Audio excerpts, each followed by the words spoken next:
اگر کوئی شخص ادھار واپس نہیں کرے، یعنی اس کے پاس اتنا پیسہ تو ہے کہ ادھار لیا ہوا واپس کر سکتا ہے، قرضہ ادا کر سکتا ہے، لیکن پھر بھی ٹال مٹول کرے اور ادا نہ کرے، تو ایسا شخص اللہ کے رسول کی حدیث کے مطابق ظالم ہے۔ بخاری شریف میں یہ حدیث ہے، مطل الغنی ظلم، مالدار کا قرضے کی ادائیگی میں ٹال مٹول کرنا یہ ظلم ہے۔ اور ایک حدیث ترمذی شریف میں ہے، اللہ کے رسول صلی اللہ علیہ وسلم نے فرمایا، نفس المؤمن معلقہ بدینہ حتی یقضی عنہ۔ اس کا مطلب یہ ہے کہ مسلمان کی جان اپنے قرضے کی وجہ سے معلق رہتی ہے، یعنی جنت میں داخل ہونے سے روک دی جاتی ہے یہاں تک کہ اس کا قرضہ ادا کر دیا جائے۔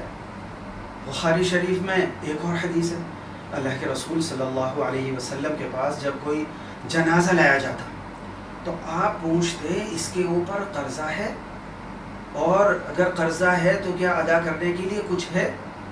لوگ کہتے ہاں ادا کرنے کے لیے کچھ ہے، تو اللہ کے رسول صلی اللہ علیہ وسلم اس کی نماز جنازہ خود پڑھا دیا کرتے، ورنہ نماز جنازہ خود نہیں پڑھاتے، بلکہ مسلمانوں سے یہ فرما دیا کرتے کہ ان کی نماز جنازہ پڑھ لو۔ ایسے لوگوں کی نماز جنازہ اللہ کے رسول اس لیے ادا نہیں فرماتے تاکہ لوگوں کو قرضے میں ٹال مٹول کی برائی کا احساس ہو جائے، اس کی شدت کا پتہ چل جائے۔ ادھار واپس نہ کرنا دنیا میں تو آسان لگ رہا ہوگا، لیکن قیامت میں بہت مہنگا پڑ جائے گا۔ ہاں اگر کوئی تگدست ہے تو پھر وہ مجبور ہے اور معذور ہے۔ اللہ تعالیٰ مجھے اور آپ کو کسی کا محتاج نہ بنائے۔